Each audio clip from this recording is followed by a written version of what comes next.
Hello all. It's time for some late night HRCYED results. I'm sorry about a little bit late on this one. It's been a very busy time and it's late and I'm tired, but I just finished making this little presentation. So based on the answers from the August survey, we are going to go over what I found in the trends. Some of them I did skip because there wasn't enough data to really make anything interesting, or everybody submitted one very different book and I'm like, it's too much effort right now to go through. We'll have more in the future. So anyways, without further ado, here are the results for the hardest reading challenge you'll ever do, August edition. So let us begin here. We've got, in August alone, this is not the entirety of HRCYED, but just in August, we read, and this is also based on about 111 people who filled out the survey, so numbers are skewed based on who filled it out. 1,330 books were read, which is more than in July. Close. It was about 1,300 in July. Roughly the same. Well done. On average, that makes it 11.83 books per person. Well done. Combined, though, we have read 2,549 books, read between July and August, and that is 22.65 books on average per person there. Non-HRCYED books, people wanted to know, 427 books people have read in July and August. That didn't count for anything in HRCYED. That sucks, bro. That's rough, buddy. We have the formats. So this is very surprising to me because I thought audio was going to be like the number one, and it's actually in third place. 28.8% of the books we all read were from audio. Physically, 30.6% were actually, paperback or hardcover books.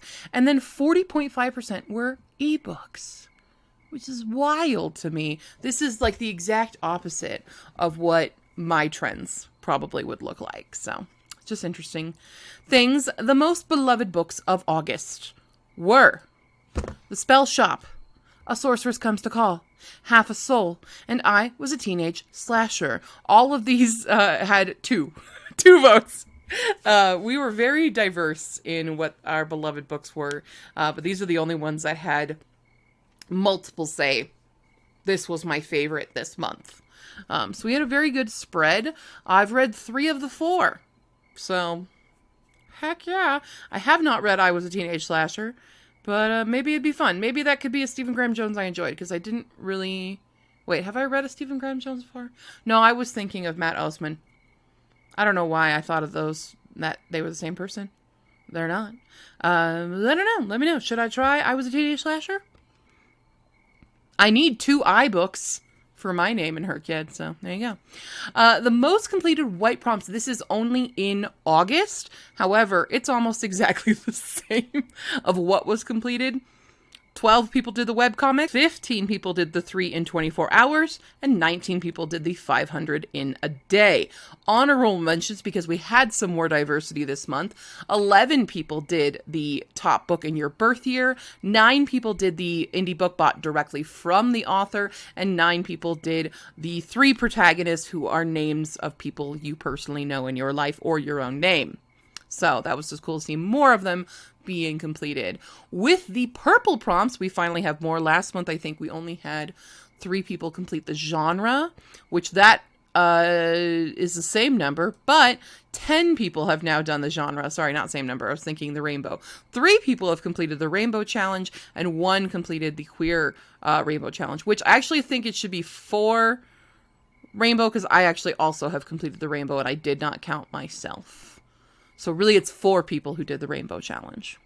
All right. Popular August releases. So what did people read?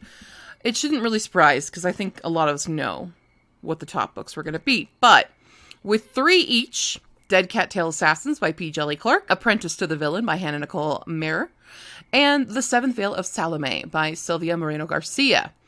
In second place, we have The Pairing by Casey McQuiston, not surprised. And by a landslide, 13 people read A Sorceress Comes to Call. Make that 14 because also me. But I also read The Pairing. But then I read Dead Cat Tail Assassins a few months ago. So, anyway, the anticipated September releases. So, I did only a few here, because it's already almost halfway through September, so I feel bad. But fourth and fifth place, we have An Academy for Liars by Alexis Henderson. Haven't even heard of that book, but it looks beautiful. We have The Games Gods Play by Abigail Owen. In tying for third and second place, I guess, really, we have Matt Haig's The Life Impossible, and then Alison Saff's A Dark and Drowning Tide. But in first place, not surprised at all, Somewhere Beyond the Sea by TJ Klune. 14 people are anticipating reading this, as well as myself. But my Libby app still has 13 weeks on it, so... And I'm kind of mad at NetGalley because they gave me an arc, but it was only an arc for the first 4 chapters, and I don't like that. I don't like that at all. Alas. Anyway, autumnal reads! We are preparing to dive into autumn. So if you haven't done your summer read yet, go check out the July the July stats video. We have a bunch of summer recommendations on that video. Here's the autumnal recommendations. And anybody who has a check mark, I can verify you're good to go, and possibly that I liked it, but I've read it. And then with the plus marks, this is multiple people have suggested it. So we have Enchantment of Ravens by Margaret Rogerson, Anne of Green Gables by Lucy Maud Montgomery.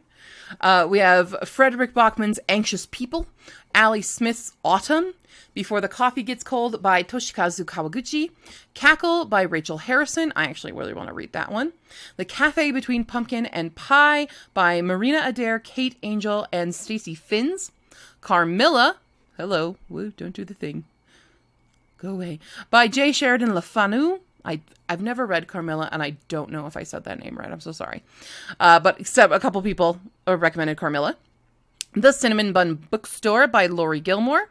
Clown in a Cornfield by Adam Césaire. I don't know if that's how you say that last name either. The Dead Romantics by Ashley Poston. I've read it. I don't remember if this is entirely in autumn, but it's spooky. It's ghosty, so that counts. Dracula, obviously, Bram Stoker. We've got The Exiled Heir by Jonathan French. Given Our History by Kristen I. Miller. Is that an I? No, J. That's a J. Miller. My bad.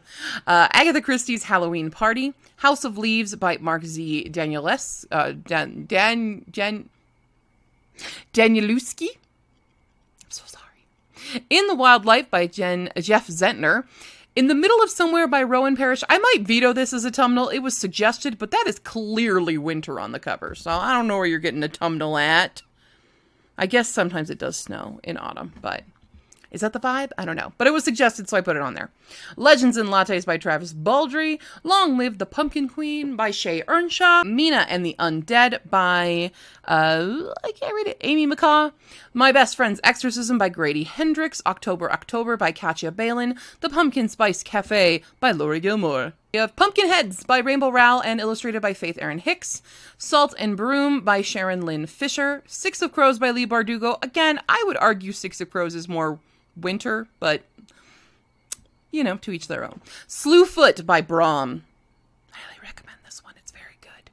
Someone You Can Build a Nest In by John Wiswell. The Book Thief by Marcus Zusak. Again, I would argue more of a winter book. That's up to you. The City of Dreaming Books by Walter Mowers. The Halloween Tree by Ray Bradbury. Jennifer McMahon's The Invited. Anne Bronte's The Tenant of Wildfell Hall. David Mitchell's The Thousand Autumns of Jacob de Zoet. Truly Devious by Maureen Johnson. Oh, okay, good. For a second, I thought I forgot that I didn't add those. But yes, many people suggested that one. Witchlings by Clarabelle A. Ortega. Oh, Witch's Guide to Fake Dating a Demon by Sarah Hawley. Highly recommend. And Wuthering Heights by Emily Bronte. Which I can't recommend because I hate Wuthering Heights. But whatever, it's fine. Recipe books. So I wanted to ask people if they've been finding recipes in books or have been creating dishes that are inspired by books. So you don't actually have to have a physical recipe in the book. Some people were confused about that. You can have the recipe if the book has it, or if there's a dish in it and you're like, I want to try my hand at it, you can find your own recipe or make your own recipe and just emulate the book's food. Anyway, I didn't know this, but 11/22/63 by Stephen King apparently some kind of pie. Somebody made a pie. That's what they told me. Aisha at Last by Uzma Jalaluddin made a chai. Whoever read that made a chai. Cursed Cocktails. This is an indie book. It's very, very popular. It's also in my Spiffball group, and I have a feeling it's going to win as the finalist. But 2 people made recipes from this. So someone made the Flint and Embers recipe, and then another made the Cog Walloper. I think this book has several like cocktail recipes in it, so there might be a few to choose from. The Lion Women of Tehran by Marjan Kamali. They made the Shirazi salad. I don't know what it is, but it sounds good. No Good Tea Goes Unpunished has hibiscus tea. That's a simple recipe to try if you've never had hibiscus tea. Paris Dalencourt is About to Crumble by Alexis Hall has a chocolate shortbread. Very excited because I want to read this book. I just read the first one earlier this year, which that one also is a baking show, so you could probably do that. From Rosaline Palmer Takes the Cake. I don't remember if there was a physical recipe in it or not. There probably was. I don't know. Pink Lemonade Cake Murder by Joanne Fluke. 2 people read from this. We have Lemonade Whippersnapper Cookies and the Satin Swirl Champagne Cocktail. Then we have Krista Davis's The Diva Steals a Chocolate Kiss. Somebody made the Peach Sangria. The Lost Story by Meg Schaefer. I'm so mad that I read this before HRCYED started because I want to make golden apple cake. I mean, I'm going to make the golden apple cake, but it's not going to count for HRCYED. And then finally, Up to No Gouda by Linda Riley. They made the Some Like It Hot grilled cheese. I'm assuming right there on the cover. Cool. Indie Rec. So I asked everybody, what are the indie books you've been reading? What do you like? Let's showcase some indie books. And here they are. We've got Queens of Noise by Lee Harlan. Lisa Marie Rice's A Fine Specimen. Alpha Ruin by Liliana Carlisle. Amphibian by Christina Neuwirth. Android Poems by Elliot Parker. Another Place in Time, which is a collection by a bunch of people. Oh, including KJ Charles. Recognize that name. Tamara Allen. Joanna Chambers. I'm so sorry. I apparently really need glasses. But they're all there. Speaking of KJ Charles, we have Any Old Diamonds, which I have also read. Bryony and Roses by T. Kingfisher. Bingo Love by... I can't read it. It's too small. But it's called Bingo Love, and it looks really, really cute. Butter Sugar Magic by Jessica Rosenberg. We have Chasing Time by Thomas Riley. And Bored to Death by C.J. Connor. Crouch Back by Sarah Woodbury. Death is No Excuse by David Baker. Digger by Ursula Vernon. Elf Madken by Peter Zurich. Dreamweavers by Anna St. Fat Vampire by Johnny something. I'm so sorry, I can't read it, it's too blurry. Finding You by E.M. Lindsay. 5 Years and 2,000 Miles by Ivy Duncan. Food for Thought by Ariana Ferranti. For Real by Alexis Hall. Forged by Magic by Jenna Wolfhart. Guarding Gus by Karen Nagel? Not sure. My Best Friend's Exorcism by Grady Hendrix. Even though Grady Hendrix is a trad author, pretty much this book was indie published. My Summer Girl by Maeve Black. 9 of Swords Reverse by Zan West. Heretical Fishing by, I accidentally covered it up, Haley, probably something. I'm so sorry. Inextricably Tied by Avita Weiss. Island Realm by Rebecca Moesta. Knights of the Alliance by Stephanie Chu. Landbringer by Karen Lucia. Mark of Character by Sarah Courtney. Mercy by Ian Haramaki, also I have read, and Ian is my friend. Mouse's Folly by T. Thorne Coyle. Murder at an English Pub by Alice Castle. Oh Wretched Moon by Kate Ramsey. On the Same Page by Haley Cass. Opposites Attract by somebody, Eiley. I'm so sorry I cut off the name there. Out of the Wild Night by Marina Vivancos. A Pig in a Poke by Melanie Rachel. I believe this is only like 23 pages. Poison Primrose by Dahlia Donovan. PTSD is a 4-letter word by E.M. McConnell. Small Town Crafter 5, The Artificer's Abode by Tom Watts. This looks super cute. Snow Spelled by Stephanie Burgess. Song of the 100-Year Summer by Shaylin Gandhi. Soul Taming the Serpent by P.M. Hammond. The Lone Wolf's Rejected Mate by Kate C. Wells. The Secret Skin by Wendy N. Wagner. Steak Sauce by Roanna Silver. Steeped to Death by Gretchen Rue, Felix Blackwell's Stolen Tongues, Tea and Empathy by Shanna Swenson, Tell Me I'm Worthless by Austin Rumfit, Tenderness by Zan West, The Crown of Oaths and Curses by Jay Bree, The Demon of Beausoleil by Mary Costa, The Erstwhile Tyler Kyle by Steve Hugh Westenra, The Imaginary Corpse by Tyler Hayes, They Can't Kill Us Until They Kill Us by Hanif Abdurraqib. I'm so sorry if I messed that up. The Throne of Honor and Blood by Jay Bree, Undercurrent by Jen Minkman, Unholy with Eyes Like Wolves by Morgan Dante, Unmagical by Jen Lessman, Wings and Wounds by Dr. S.K. Berkman, and gonna try German, Orfel mal auf Warnemung. I'm so sorry. I don't speak German. All right. Anyway, and on top of that, I asked people if they've read my books, if anybody has, and 4 of you have completed reading Hisficac. 5, surprisingly, have read Unfortunately I Exist, which is my nonfiction, asexual mini memoir. And then these are all part of my short stories. We also have Rise of the Astronom, which is the prequel novellas to my Ashport Archive series, The God Trials, Love and Subscribe, A Diamond in the Shambles, and Kozoi Hacks the Universe. So thanks for reading my books, guys. I really appreciate it. Hopefully you've also left your reviews. And that's all. That's all the time I have for. That's all the energy I have for. But thank you all for continuing to participate. And sorry this month has been a little bit crazy. We have Create-a-thon going on. I still have a little puppy who is passed out. He's there. He's there. He's curled up with my Ankylosaurus plushie.